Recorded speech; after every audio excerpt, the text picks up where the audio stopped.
दोस्तों, Hindi film industry जिसे हम बॉलीवुड भी कहते हैं, उसको लेकर बड़ी चटपटी खबरें आती रहती हैं और लोगों को बड़ा मज़ा भी आता है ऐसी चटपटी खबरें सुनने में। लेकिन कई बार बॉलीवुड का ऐसा स्याह सच भी दुनिया के सामने आता है जो बड़े बड़े चेहरों को न केवल बेनकाब कर देता है, बल्कि ये भी बताता है कि ये जो पेज थ्री कल्चर है इसके अंदर होता क्या है। अमूमन हिंदी फिल्मों के अंदर आपने खास बात सुनी होगी हर किसी को खुसफुसाते हुए कि भाई यहाँ जो लड़कियां आती हैं उनको कॉम्प्रोमाइज़ करना पड़ता है, जो जितना कॉम्प्रोमाइज़ करेगा उसको उतनी अच्छी फिल्में मिलेंगी। ये खास तरह का एक नैरेटिव है जो कि लड़कियों के लिए पेश किया जाता है।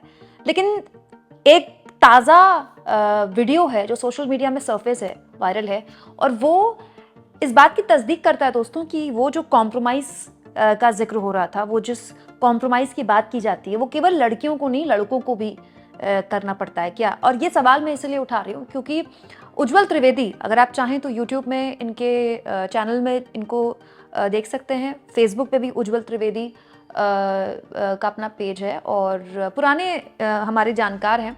तो उज्ज्वल त्रिवेदी को मैं पत्रकारिता की दुनिया से जानती हूँ और आप अपना यूट्यूब चैनल चलाते हैं उज्ज्वल त्रिवेदी, और बॉलीवुड के अंदर की खबरें खूब रखते रहते हैं, परोसते रहते हैं।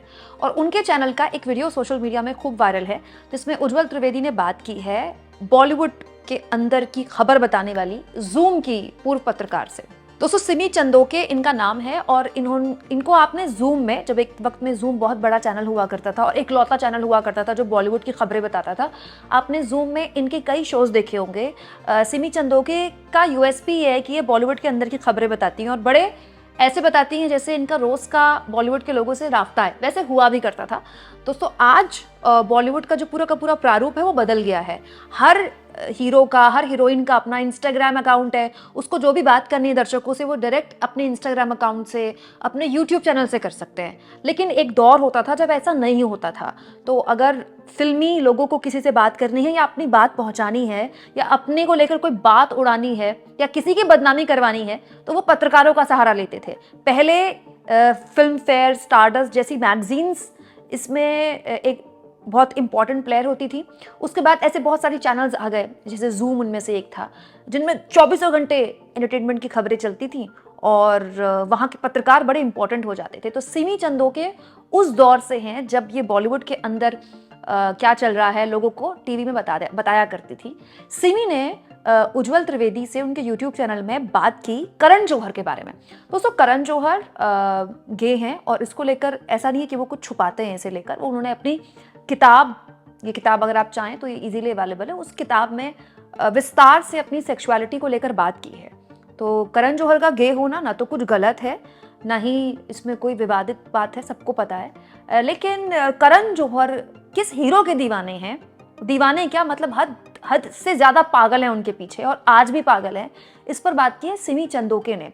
सिमी से दरअसल बात ये हो रही थी इंटरव्यू में कि क्या हीरोज़ को भी कॉम्प्रोमाइज़ करना पड़ता है, हीरोज़ को भी बड़ा हीरो बनने के लिए, बड़ी फिल्म में दिखने के लिए डायरेक्टर्स के साथ या जो भी कास्टिंग डायरेक्टर्स हैं, जो भी फिल्म बना रहे हैं उनके साथ कुछ किसी भी तरह का कोई कॉम्प्रोमाइज़ करना पड़ता है। तो इसमें करण जौहर का जिक्र आ गया और सिमी चंदोके ने करण जौहर और सिद्धार्थ मल्होत्रा, जी हाँ, सिद्धार्थ मल्होत्रा के रिश्ते को लेकर बात की और कहा, मुझे एक समय में बड़ा तरस आता था कि करण क्या कर रहे हैं, उनका फायदा उठा रहे हैं, लेकिन सिड मल्होत्रा बहुत स्मार्ट निकले। करण जौहर इतने प्यार में पड़ गए थे सिड के कि ये मैं भी जानती हूँ। जब सिड उनको धोखा देकर उनके चंगुल से निकला तो करण जौहर बहुत बुरी तरह टूट गए। तो सिमी ये दावा कर रही हैं कि करण जौहर और सिद्धार्थ मल्होत्रा का जबरदस्त अफेयर था और एक्चुअली में शुरुआती तौर में लोगों को ये लगा कि सिद्धार्थ मल्होत्रा करण के प्यार में है, लेकिन बाद में पता चला कि करण बुरी तरह से सिद्धार्थ मल्होत्रा से प्यार करते थे, एक तरह से उनके दीवाने थे। आगे उनकी दीवानगी की कहानी आगे और बताती हैं सिमी, वो मैं बताऊंगी आपको। लेकिन ये जो सिमी बात बोल रही हैं दोस्तों, ये उस दौर की बात है जब सिद्धार्थ मल्होत्रा ने इंडस्ट्री में एंट्री मारी थी। कुछ साल पहले की बात है जब वरुण धवन, आलिया भट्ट और सिद्धार्थ मल्होत्रा तीनों ने एक ही फिल्म से बॉलीवुड में डेब्यू किया था और वो फिल्म थी स्टूडेंट ऑफ द ईयर। इस एक फिल्म के जरिए इंडस्ट्री को 3 बड़े स्टार्स मिले, जिनमें से 2 फिल्मी बैकग्राउंड से थे। आलिया भट्ट महेश भट्ट की बेटी हैं और वरुण धवन डेविड धवन के बेटे हैं। सिद्धार्थ मल्होत्रा फिल्मी बैकग्राउंड से नहीं है, लेकिन सिद्धार्थ मल्होत्रा एक अच्छे परिवार से हैं। एक आर्थिक रूप से संपन्न परिवार से थे। लेकिन हमारे देश में तो पैसा बहुत लोगों के पास है, लेकिन सारे लोग थोड़ी हीरो बन पाते हैं। सिद्धार्थ मल्होत्रा उस वक्त स्ट्रगल कर रहे थे, मॉडलिंग में अपना हाथ आजमा रहे थे, लेकिन फिल्मों में आना चाहते थे। और आलिया भट्ट और वरुण धवन को लॉन्च करने के लिए एक फिल्म तैयार हो रही थी, उस फिल्म पर बात चल रही थी, student of the year. Karan Johar ने यह फिल्म बनाई थी और काफ़ी हिट भी हुई थी फिल्म, और उनको एक फ्रेश फेस चाहिए था। तीनों ही फेसेस फ्रेश थे, और सिद्धार्थ मल्होत्रा उस वक्त करण जौहर के संपर्क में आए थे। और जब ये फिल्म हिट हुई थी, तब भी दबी जुबान बहुत सी जगह ऐसी खबरें छपने लगीं और बातें होने लगीं बॉलीवुड में कि सिद्धार्थ मल्होत्रा और करण जौहर का अफेयर है। उस वक्त ये कहा गया कि सिद्धार्थ करण के प्यार में है, लेकिन अब सिमी बता रही हैं कि वो दौर ऐसा था जब एक्चुअली में सिद्धार्थ उनको यूज कर रहे थे। सिद्धार्थ मल्होत्रा करण जौहर को यूज कर रहे थे और करण सिद्धार्थ के प्यार में पागल थे। कितना, आगे सिमी बताती हैं। करण जौहर उस वक्त लंदन और मिलान से होकर आए थे। वहां से वो सिड के लिए प्राडा के बैग लेकर आए, गुच्ची के कपड़े लेकर आए, आईफोन लेकर आए। सिड भी बहुत अच्छे परिवार से हैं, लेकिन वो उस वक्त मुंबई में स्ट्रगल कर रहे थे। सिड ने उनको यूज किया और सारे गिफ्ट्स ले लिए।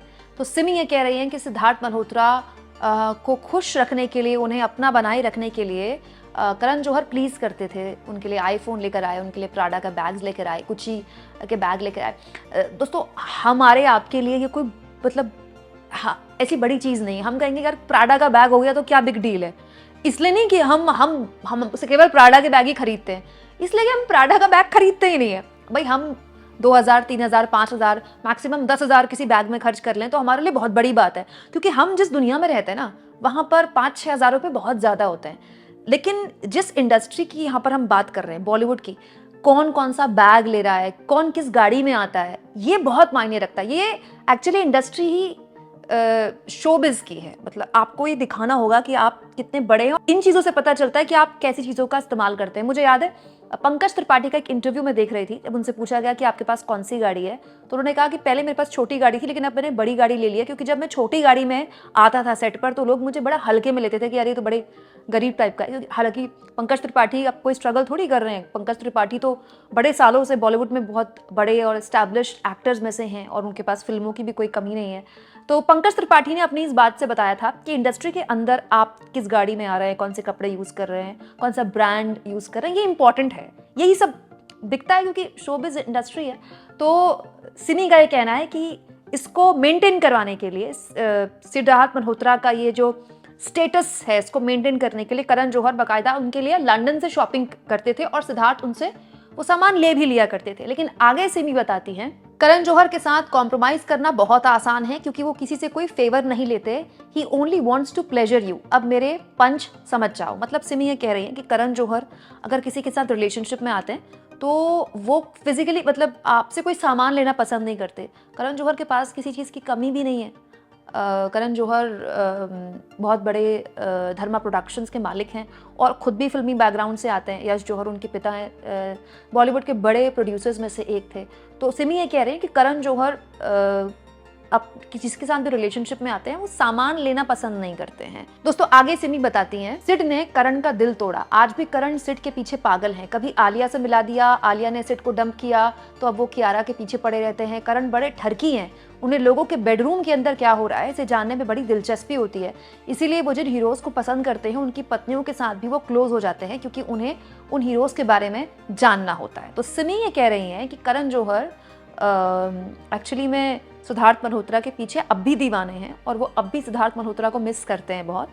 और सिद्धार्थ मल्होत्रा सेटल रहे लाइफ में, इसीलिए उन्होंने आलिया से उनको मिलाया। सब जानते हैं दोस्तों, आलिया भट्ट और सिद्धार्थ मल्होत्रा का जब Student of the Year film आई थी उस वक्त उनका अफेयर की खबरें चली थी। और सुनने में तो ये भी है कि आलिया भट्ट के पास बहुत खूबसूरत एक बिल्ली है, वो भी सिद्धार्थ मल्होत्रा ने ही आलिया को दी है। हालांकि सिद्धार्थ मल्होत्रा ने बाद में शादी कर ली कियारा आडवाणी से, आलिया भट्ट ने शादी कर ली रणबीर कपूर से। लेकिन ये सब जानते हैं कि सिद्धार्थ मल्होत्रा और आलिया भट्ट के अफेयर्स की खबरें थी।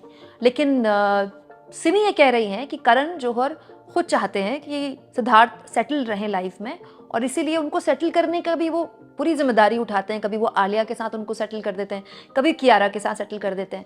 और सिमी ये कह रहे हैं कि वो आज भी सिद्धार्थ से बहुत प्यार करते हैं। अब आप सोचिए दोस्तों, 1%, हालांकि सिमी की बात कोई पत्थर की लकीर तो है नहीं, कोई ऐसा तो है नहीं कि वो जो बात बोल रही है 100% सच बोल रही है।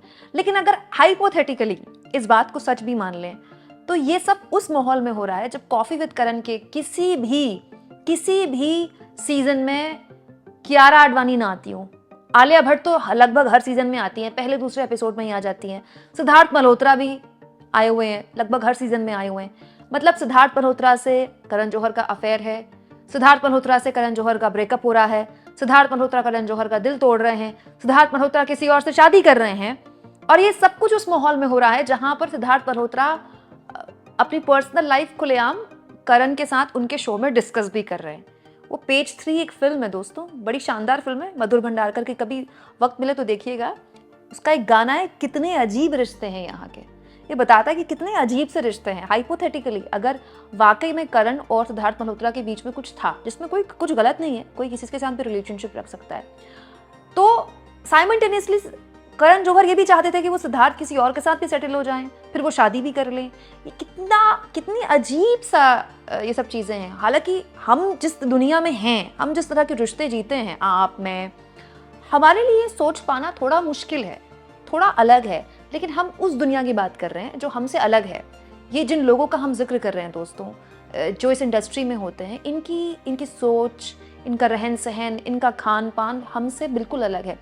इंस्टाग्राम की दुनिया में हर हीरोइन, हर हीरो चाहता है दिखाने को कि देखिए मैं कितना आम हूँ, मैं कितना गर्ल नेक्स्ट डोर हूँ, बॉय नेक्स्ट डोर हूँ, बट ऐसा नहीं होता है।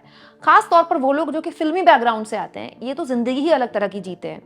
ये पानी ही नहीं है, खाना भी बाहर का खाते हैं और सोच भी इनकी अलग तरह की है। हालांकि इस तरह की बातें आपको आगे भी सुनने को मिलेंगी कई लोगों से। लेकिन आप सोचिए, अगर एक आम जिंदगी में इसको लागू करें, तो अगर किसी के साथ किसी का रिलेशनशिप है, तो पहले तो वो कभी नहीं चाहेगा कि किसी और से वो शादी करे, राइट, किसी और से वो अफेयर करे। और अगर ऐसा हो भी जाए तो वो पूरी तरह से उसे कांटेक्ट तोड़ लेगा, क्योंकि अगर किसी के साथ आप सच में जुड़े हैं दिल से, तो फिर उसके दूर जाने के बाद भी उससे कांटेक्ट में रहना हर दिन अपना अपना दिल तोड़ने जैसा है। लेकिन जैसा कि मैंने कहा कि ये जो डेफिनेशन है, ये आपके और हमारे रिश्ते और हमारी दुनिया में चलती है। जिस दुनिया का हम जिक्र कर रहे हैं वो दुनिया ही अलग है। लेकिन सिमी ने जो खुलासा किया है, सिमी ने जो बात बोली है, ये अपने आप में बताती है कि ये बॉलीवुड का स्याह सच है कि यहाँ पर केवल लड़कियों के लिए जो बात बोली जाती है वो नहीं है। और वैसे भी दोस्तों, नॉन फिल्मी बैकग्राउंड से अगर कोई आ रहा है, जिस तरह की ये इंडस्ट्री है, कुछ परिवारों का कब्जा है, कुछ प्रोडक्शन हाउसेस का कब्जा है, इसमें तो कोई दो राय नहीं है कि इतना आसान नहीं है इस जगह में अपना नाम बनाना। लेकिन मैं फिर भी कहूँगी दोस्तों कि हर किसी पर ये लागू नहीं होता है। हर कोई बाहरी जो यहाँ आया, उसने कॉम्प्रोमाइज़ करके या किसी भी तरह से अपने मूल्यों के साथ समझौता करके अपने आप को खड़ा किया, मैं नहीं मानती। ऐसे बहुत से लोग हैं। पंकज त्रिपाठी उसका जीता जागता एग्जाम्पल है, नवाजुद्दीन सिद्दीकी उसका जीता जागता एग्जाम्पल है। In fact Shahrukh Khan was also outsider.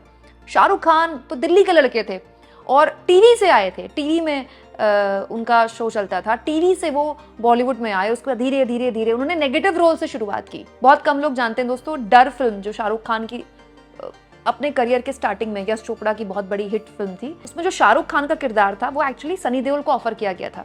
Sunny ने मना कर दिया क्योंकि वो दौर ऐसा था, अगर आप हीरो होकर नेगेटिव किरदार निभाएं तो फिर आप विलन बन जाएंगे। सनी ने कहा ये रिस्की रोल है, लेकिन शाहरुख खान के पास काम की कमी थी। शाहरुख बड़े बैनर्स के साथ काम करना चाहते थे, शाहरुख ने वो रिस्क लिया। तो शाहरुख जैसे लोग हैं जो कि आउटसाइडर हैं, उसके बाद भी उन्होंने अपने आप को स्टैब्लिश किया और भी बहुत लोगों का मैंने नाम लिया। लेकिन फिर भी सिमी की ये बात अपने आप में सोशल मीडिया में वायरल तो है ही और लोग इसके बारे में बात तो कर ही रहे हैं। दोस्तों, आप क्या सोचते हैं इस बारे में? कमेंट बॉक्स में ज़रूर लिखें। दोस्तों, अगर इस चैनल को भी आप सपोर्ट करना चाहें तो थैंक्स और ज्वाइन, इस चैनल में भी ऑप्शंस हैं, इसके ज़रिए आप मेरी मदद कर सकते हैं। Thank you.